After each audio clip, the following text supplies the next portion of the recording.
Hey guys, welcome to my discussion on Power BI. So in my last discussion, I discussed about what is the importance of business intelligence and the tools and technologies that we use in business intelligence, and what is the role of Power BI in managing the data crisis in your organizations. Apart from that, I also talked about the Power BI architecture, components, and the process. And then I also showed you how we can install Power BI from the Power BI official website and what are the types of installation you will be are available in that particular website. Again, I just wanted to repeat that Power BI desktop version is not available for Mac. So for Mac users, they have to install a virtual machine, window virtual machine, in order to load Power BI desktop application. Okay, so today I'm going to talk about Power BI desktop interface, and you will see how we can, what are the different options available in Power BI desktop applications and how we can connect with certain basic data connectors, and what are the data connectors which are available in Power BI desktop. So let's begin. So this is the first interface of Power BI desktop application, and the only way we can interact with this particular desktop application is through data.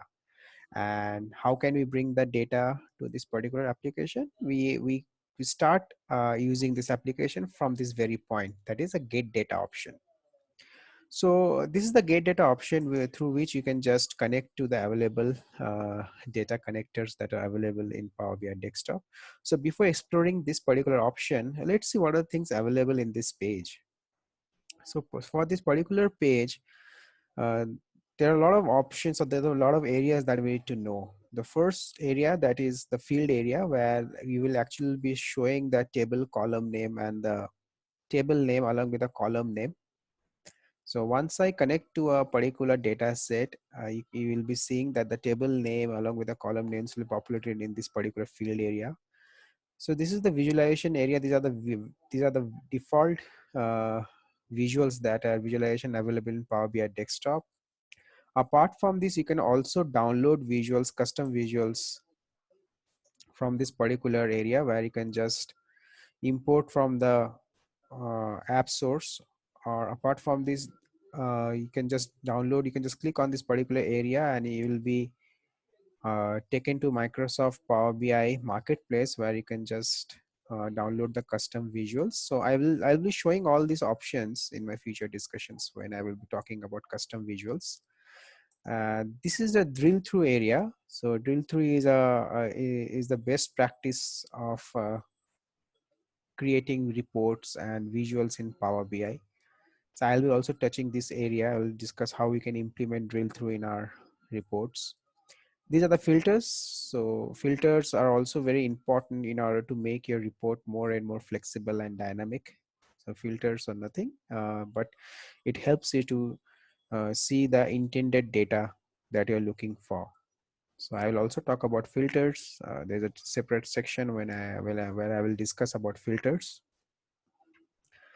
Now, so these are some of the options where you can just directly connect to the data source. Okay. So let's begin. So in order to connect with a data source, the first point of contact with which we start interacting with this Power BI desktop application is get data option. So in the get data option, there are certain standard connectors, but our area of interest is exploring this area, that is more. Let's see what are the other data connectors that are available in Power BI desktop. So apart from Excel or SQL Server, there are other data connectors which Power BI desktop provides you to connect with. Now it's very important to keep in mind that every data connectors has their own set of rules to connect or access the data from that particular source. For example, if you're connecting to an SQL server, you have to provide the login credentials for that SQL server. Same like this, if you're trying to connect with an Excel data set, you have to uh, point out that particular file from the location, and you have to bring that particular file to the Power BI desktop application. Now, the data connectors have been segregated into certain categories. in the all section, you can just see all the data connectors at a glance. So it is all the data connector that is available in Tableau in Power BI desktop. You can see over here. Now let's explore the categories separately. So in the file section, you can just connect with Excel, CSV, or you can connect with folders, PDF. So these are the standard file data connectors that are available in Power BI desktop. Apart from this, you can also interact with a lot of database like the SQL Server, IBM Netezza, Access, SAP HANA, Impala, Amazon Redshift. These are the most standard database that are available in the market, like Snowflakes. You can also interact with Azure. This is Microsoft own cloud database. Apart from this, there are a lot of online services that we can interact with, like Microsoft Dynamics 365, Salesforce, Google Analytics, Marketo, GitHub, LinkedIn. And in this section, in the other section, you can interact with web page. I will take a separate session where I will show you how we can connect to a particular web page and scrap a part of that web page. And you can create tables and you can use those tables for your uh, analyzing the data for that particular tables. Apart from that, you can also interact with R and Python script. I will also discuss about this.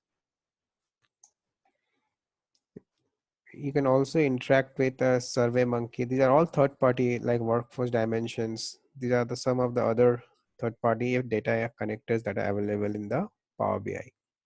So today our area of interest will be connecting to an Excel file. This is the first step where you will start interacting with this Power BI desktop application. So in order to connect to an Excel file, you have to click on this option, Get Data, and you have to click on this Excel option, and you can just select the file. So for this example, I'll be using an Adventure Work database. So select this particular file. And what does Power BI do? Once you select this file, Power BI actually evaluates the file for the tables or the sheets that are available in that particular Excel sheet. So Power BI also evaluates the size and what are the number of columns and the rows that are available in that particular Excel sheet, and what are the tables that are available in that particular data set. Now, we have seen the Power BI is created a preview of the tables available in the data set, and along with that we can also see there are certain sheets.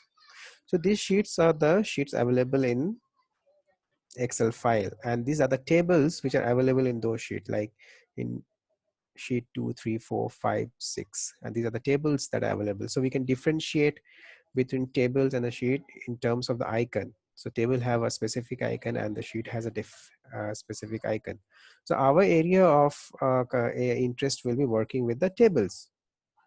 So we can just click on one of the table and Power BI desktop will show you a preview of the data and the columns and rows available for that particular table. So like this, we can select all the tables from here, and you can just click on load, and we can see Power BI has started processing all the tables that are available in this particular data sheet. Now, whatever tables we have selected, Power BI will load those tables, the name of that table along with the column name into this Power BI desktop. So you can see that the tables that you have selected are getting loaded into the Power BI desktop application.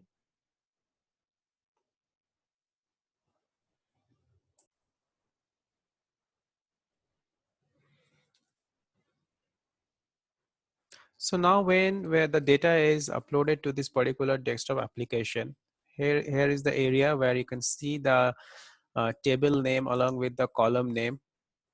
So over here you can see the list of table that were updated that we selected from the get data option. So these are the table name and the columns that are available in that particular column, particular table. So before proceeding, let's explore the other areas of this particular application. So let's start. You can select this home option now. So this is the report section. This page is all about reporting, where you will be creating the visuals by simply selecting the visuals from here. So I will take on this on a step-by-step process. The next is the data page. So this is the area where you can see the data that is available in your table. So you can select any table over here and this data will be populated over here. So you can see that there, you can see the data that is available for each table in this data section. So in future, we will be using this particular section of the application for writing the DAX functionalities. Uh, this is where we can just play around with the some of the functions. We can just improve this particular data model part, where you can just add some new columns, or you can just do some calculations and some type of, we can create table over here. So with these options called new measures, quick measures, new column, new table. So we'll use all these functionalities over here in this particular section. The third section is the model. This is where your data model is defined, means the architecture of your data model and the relationships are established over here. I will also talk about separately about the relationship that we can just create in Power BI desktop, types of relationship that we can work, what are dimension and fact tables. So all these kind of uh, tables and relationships will be, you can just explore it in this area. You can just, will find in this area or this option of Power BI desktop. So this was all about how we can just work around with the reports and model and relationship. Apart from this, there's one more important feature of the Power BI desktop application is transforming your data. In my previous discussion, I told you about the data management. There are two types of data management. That one is transforming your data and is the modeling your data. So data transformation is a very important feature. So in Power BI, we do data transformation with the Power Query Editor, which is available over here. So there are two options by which you can access the Power Query Editor of the desktop application. The first is, you can just go through this. You can just click on this transform data, and there will be a separate window uh, where you can just perform, or you can just access the Power Query Editor in order to transform your data. So this is the Power Query Editor. So Power Query Editor is a self-service ETL tool for Power BI desktop application. This is the place where you'll be just working around transforming your data. You can say this is the operation theater of Power BI, where you can just wear and tear with the data set. We can just remove any columns, removing the null values. If you're working with any messy data, this is the first level of interface where you need to work on your messy data. I can just remove the null values. I will take some examples where I will be working with some messy data with some null values or some errors, and I will show you how you can use Power Query Editor. Power Query Editor is the most powerful option or components of Power BI desktop application. So it's a self-service ETL tool for Power BI desktop. Let's see what are the options we are getting over here. So you can just play with parameters over here. You can remove rows, remove columns over here. You can split columns. I will talk about everything. You can just replace any value in your data set. You can merge and append queries. These are very important features. I will also talk about all this in a separate discussions. What are merge queries? What are append queries? In the transform option, you can just play around all these options where you can just rename, you can just convert certain data. You can also use split, you can format data, you can extract. So I will talk about these examples separately. You can detect the data type, you can change the data type from here for any column. In the add column sections, you can just play around You can just add column, and you can customize a column from it. You can extract any data from your from any column. For example, if there's a number and text combination, you can extract that text from that particular column, and you can create a separate column for that. So these are some of the important options that are available in Power Query Editor. So there's a separate dedicated session that I will take on Power Query Editor in order to make you understand how powerful ETL tool it is for a Power BI desktop application. So once you're done with the Power Query editor, you can just close this window. So there are three options where you can just close and apply. You can apply and close. So I will just close and apply for this particular data set, as there is nothing to be transformed in data. However, I will be taking some different data sets and I will work on those. And I will show you how we can use the power of Power Query editor in order to transform your data. So this was all about the basic components of the Power BI desktop application. In my next discussion, I will start working with this particular table, that is the AdventureWork Excel file, and we will be working around certain messy data, and we will see how we can use the components like Power Query Editor and data modeling, DAX functionalities in order to make your data more and more flexible and creating powerful and dynamic reports. So thank you for watching this video, guys.